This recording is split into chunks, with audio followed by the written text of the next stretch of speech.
If you're like me, you are a Gen Xer and you have a parent who is dealing with a form of dementia like Alzheimer's. And if that's the case, my heart goes out to you. I know what it's like.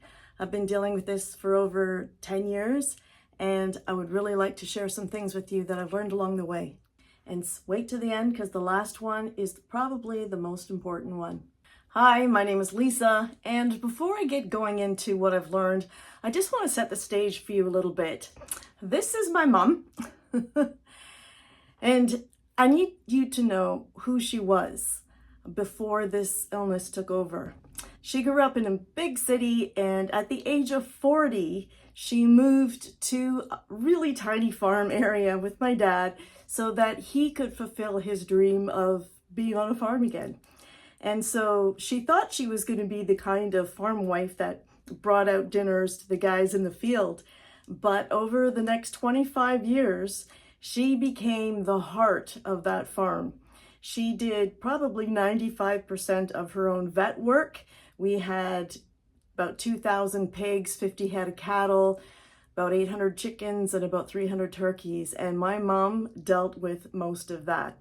And it was kind of funny to me because I would watch her work outside all day long and then come inside and then have to cook and clean. And my dad would be on the couch exhausted and still watching my mom run circles around him. And I kept thinking, who is really wearing the pants in this family, So my mom was a force to be reckoned with. And on top of all of that, she did all the books for the farm. She also loved to crochet and knit, and she was a heck of a baker. And she actually even made buns and sold them at the farmer's market. She made babies' clothes and blankets and all kinds of stuff with the crocheting and sold that at the farmer's market. And she also was someone who was involved with Grannies Abroad, I think it was, where they would knit all kinds of things and then send them to families overseas. So she was very involved with the community. She played the organ at our church. She was a huge factor in not only our family, but in the community. And like I said, a force to be reckoned with. So to watch this woman who had, rocket boosters behind her fall victim to this illness was incredibly hard. So how this all began was we noticed that there were certain things that were really frustrating her. She had this steel trap of a mind where she was basically a walking phone book. But those numbers started to evade her. She was having a hard time remembering where she put things. Like I said, she crocheted and knitted, and she would constantly make mistakes when she was, especially with the knitting. She would lose her stitches and have to start over and over and over again.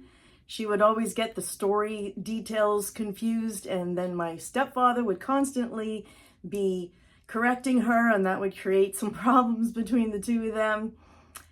And it was just not usual for mom to have those kinds of errors. And it really worried her. So she was going in to actually get checked out herself for about 3 years in a row. She would go in every year and get these cognitive tests done. And every year they said, no, you're just aging and this is a natural progression and everything is fine. And then one year they said, no, everything is not fine. A couple of the aspects of the test, you may have heard them in the media lately, where they would give you a certain grouping of words. Let's say bear, child, phone, ocean.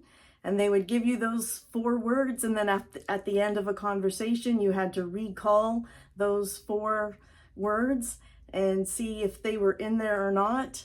Another one that stunned me was this one, and it's the clock. And this is an example of what people with Alzheimer's will actually draw when asked to create a clock face. They just don't have the spatial ability anymore to understand where the numbers are supposed to go.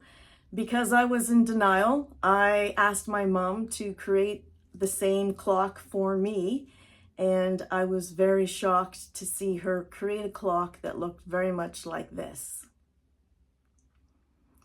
So I couldn't be in denial anymore. And I knew that we needed to make some changes. For the next 3 years, my mom and stepfather still continued to live together. They moved into a smaller apartment, and his body was failing him, but he was still sharp as a tack. My mom's brain was failing her, but her body was still very strong.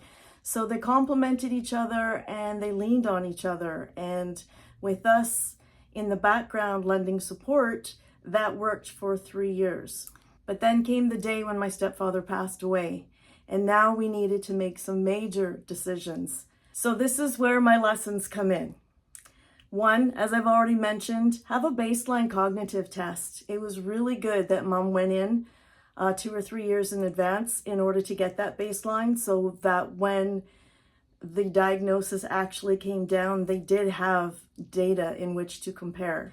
Tip number 2 would be to get your loved one into a living facility or living condition in which they are safe, they are monitored, and in which they can create schedules and routines, because that brain will actually glom onto routines.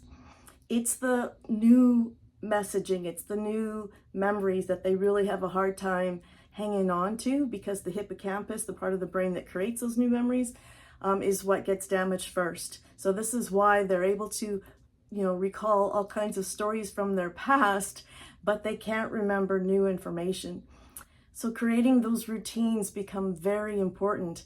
So much so that there was a study that happened with a bunch of nuns, and you can look it up online, and it was fascinating because this group of nuns had actually donated their brains to science after they passed away. And it turned out that a bunch of them were showing signs of having a brain with Alzheimer's, but they never showed it in their behavior. And the reason is because they had their routines, their schedules, the prayers that they did, the songs they sang, ingrained so well that nobody noticed that they were struggling at all, because it was just something that they did every day. Tip number 3 is that there's going to be something called sundowning. So this means that your loved one is going to be much worse in the evening than they are going to be in the daytime. So the best time for you to do doctor's appointments, go for visits, even phone calls, are in the morning. They're just more alert, their memory's better, they're happier. It's just a better time to be dealing with all of that kind of stuff. A really painful one for me to pass on is that there usually tends to be a phase of paranoia. My mom went through a phase, very quick phase, thankfully, but it was still painful, of accusing me of stealing from her, thinking that we were out to get her. She didn't trust me, she didn't trust anybody. And my 2 siblings live in different provinces, so I was it, right? I was the primary caregiver, and it was difficult to be accused of things like that when all I'm doing is taking care of her. So luckily that passed, but it's just a heads up. Don't be surprised if this happens, and they will forget it, in 20 minutes they'll forget they even accused you of stealing from them, but the words still sting you. So just a heads up. Another big heads up would be that stress brings out the worst in them. Their memory gets 10 times worse, they get really flustered, irritable, and it makes the symptoms of Alzheimer's just magnified.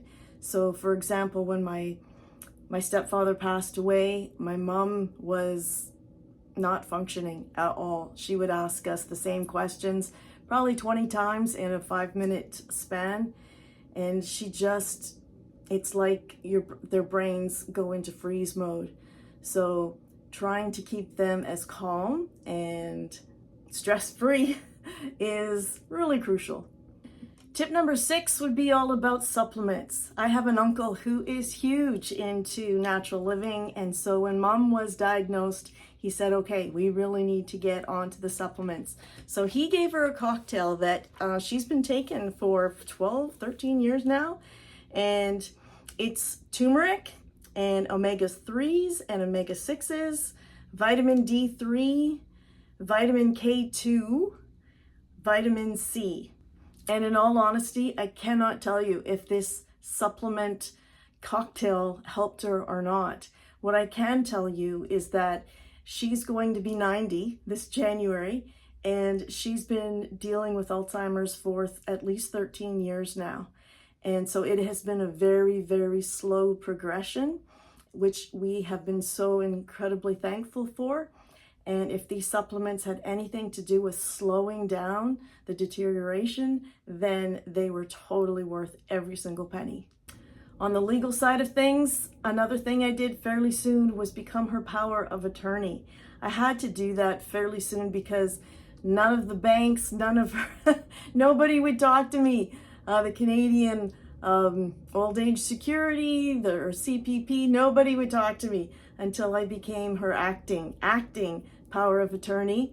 So getting that lawyer visit while mom was still able to sign on the dotted line and the lawyer was satisfied that she was still lucid in between times to be able to make a decision in order to say, yes, I want my daughter to look after me, then I would really encourage you to do that, because it certainly saved me a lot of headache, and also to get her health directive set up as soon as possible as well, so that her wishes are being spoken for. So that's if she were to go into cardiac arrest, is it a do not resuscitate or try to keep her alive as long as possible? So that way mom still had the opportunity to have a say in those really critical decisions when she was still lucid in those moments. And in that same vein, having my name put on her bank accounts was also something that made life so much easier in terms of looking after her and paying her bills, and having her there with me in the bank where they can actually get it straight from her that yes, she trusts me, I am her power of attorney, and she also trusts me in looking after her finances as well. Probably the biggest tip that we had to learn as a family is don't correct them. We are so tempted to want to test them. Do you know who's in this picture, Mom? Do you remember this memory? No, that's not how it happened, Mom. It happened like this. The bottom line is, what's the point? Because all we're going to do is confuse them, upset them, and it really doesn't matter.